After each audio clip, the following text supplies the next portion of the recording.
It was the kind of afternoon that promised warmth, but delivered a chill straight to the bone, the sun dipping low over the tidy lawns of Oakwood Drive, casting long shadows across the grill, smoke curling up from the backyard.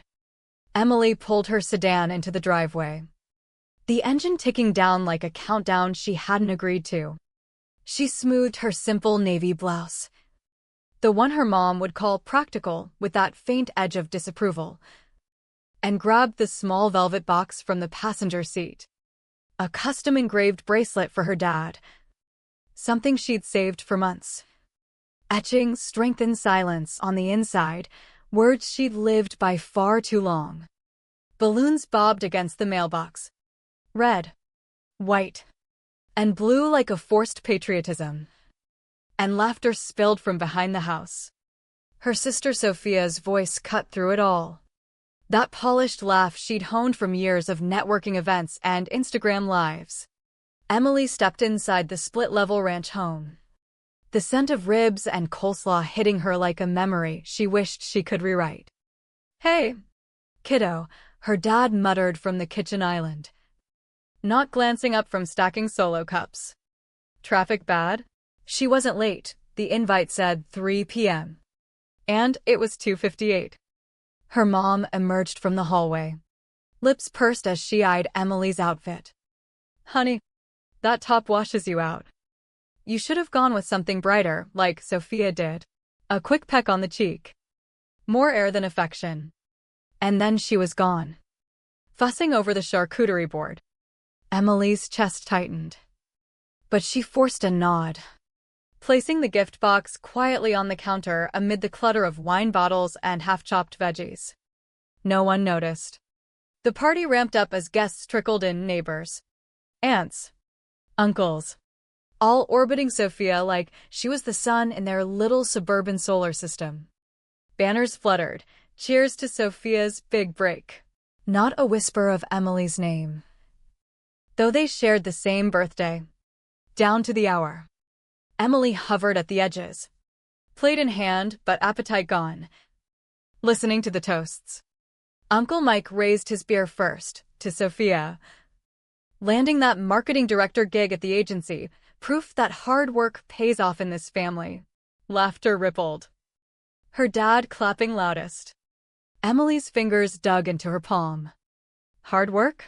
She'd been the one tutoring Sophia through college finals, editing her resumes, even co-signing that first apartment lease when Sophia's credit tanked from impulse buys.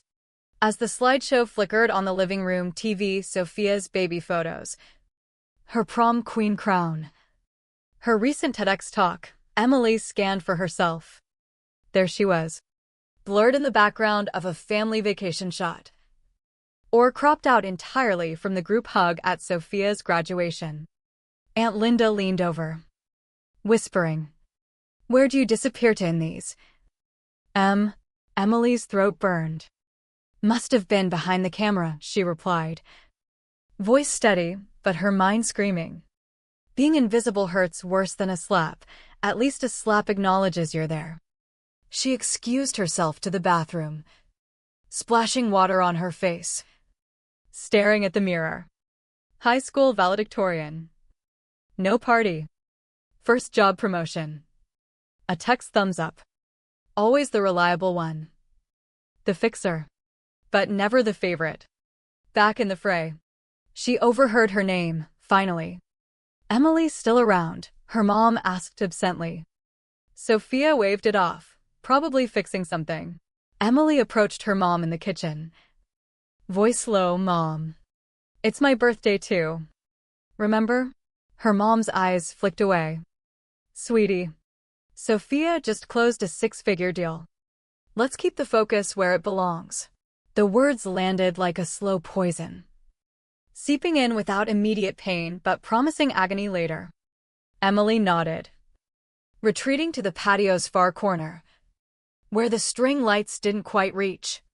You don't need a knife to cut someone out. Indifference does it cleaner. The cake emerged later. A towering vanilla confection with gold lettering, "Congrats, Sophia." No, and Emily, no shared candle. Guests murmured awkwardly. one cousin glancing her way. But the cheers drowned it out. Sophia blew out the flames, giggling. "You guys are too much." Emily posed for photos she wasn't invited into, smiled through gritted teeth as a family friend patted her arm. "You're so poised." Always the rock. Poised?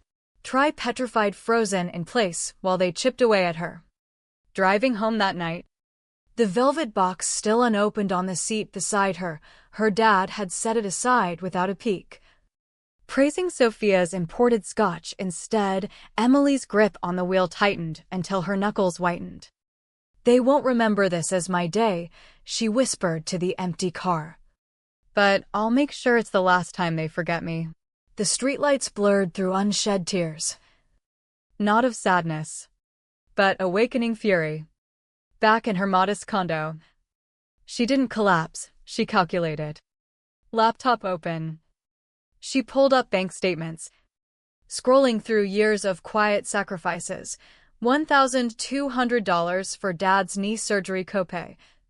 $5,000 towards Sophia's startup loan, the one she bootstrapped on her podcast. Monthly wires for Mom's yoga studio dues when the business dipped. The total climbed like an indictment, over $50,000 in 5 years. No thanks. No repayment plans. Just assumptions. It wasn't just money, it was the emotional ledger. 2. Calls ignored unless they needed a bailout. Holidays where she played nurse to Dad's hangovers while Sophia jetted off to networking retreats. The way Mom always smoothed over Sophia's tantrums but dismissed Emily's quiet pleas as overreacting. Silence isn't golden in families like this, it's a gag order. Emily printed it all. Tabbed folders like evidence in a trial she was finally prosecuting. "You called me stable," she murmured, recalling Dad's backhanded compliment at last Thanksgiving. Stable like a doormat. No more. The next morning, she returned to the house unannounced, envelope in hand. The post-party mess lingered, crumpled napkins, empty bottles like echoes of their disregard. She placed the packet on the kitchen table, labeled "The Truth You Owe."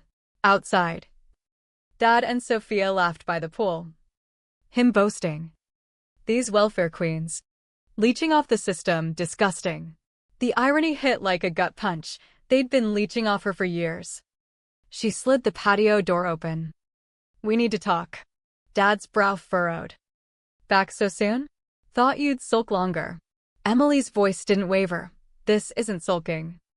It's settling accounts." She laid out the spreadsheets, line by line. "Your heart meds. $800. Sophia's car down payment. $3,500. Mom's spa retreat emergency, $2,000. Silence stretched, then snapped. Dad exploded. "You're keeping tabs? Ungrateful bitch, you think you're the hero here." Sophia smirked, always the martyr. But Emily held firm. "No tabs, just transparency. I'm done funding your fairy tale while you erase me from it." The backyard fell quiet. Relatives shifting uncomfortably. Mom watched from inside, arms crossed, saying nothing, her specialty. Emily's heart pounded. But it was liberation, not fear. "You have 30 days to start repaying. Or I cut the cord." Dad's face reddened. "Get out. You parasite." The word echoed. But Emily smiled faintly. "Parasite? Look in the mirror." She walked away, head high. As Sophia hissed, "You'll regret this." Regret? No. Resolve. That afternoon, Emily met her best friend Lena at a coffee shop. "They're toxic," Lena said, squeezing her hand. "Cut them loose." Emily nodded, pulling out scissors from her bag, not for drama, but decision. She snipped through the joint credit cards, the ones tied to family emergencies that always met Sophia's whims. Plastic shards rained into the trash like broken chains. "This isn't revenge," she told Lena. "It's reclamation." Days blurred into a quiet storm. Sophia posted cryptic Instagram stories about betrayal from within, likes pouring in from strangers who didn't know the full story. Mom sent a text, "Family doesn't air dirty laundry." Emily replied, "Family doesn't hang one member out to dry." Then, digging deeper, she uncovered the deed. The house was in her name.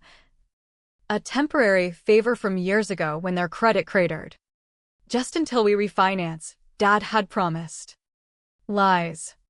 She compiled more tax filings she'd handled, repairs she'd funded. Power shifted like sand under their feet. Confrontation came at a neutral diner. Folders spread like a battlefield. "The house is mine," Emily stated flatly. Dad blustered, "You wouldn't dare." Sophia sneered, "Blackmail much?" Mom whispered, "We trusted you." Emily's eyes hardened. "Trust? You exploited me." She outlined terms, refinance or vacate in 60 days. Chaos erupted, accusations. Tears, but Emily stood unmoved. "Your choices. Your consequences." Walking out, she felt the weight lift, replaced by a steely calm. The fallout rippled. Sophia lost a sponsor after her rants went viral the wrong way. Dad's calls turned pleading, then silent. Mom's voicemails dripped guilt. "We all make mistakes." Emily blogged anonymously, "The cost of being the invisible pillar." It exploded. Shares from women echoing her pain, neglected daughters, silent providers. Strangers messaged, "You freed me." For the first time. She wasn't alone in the shadows.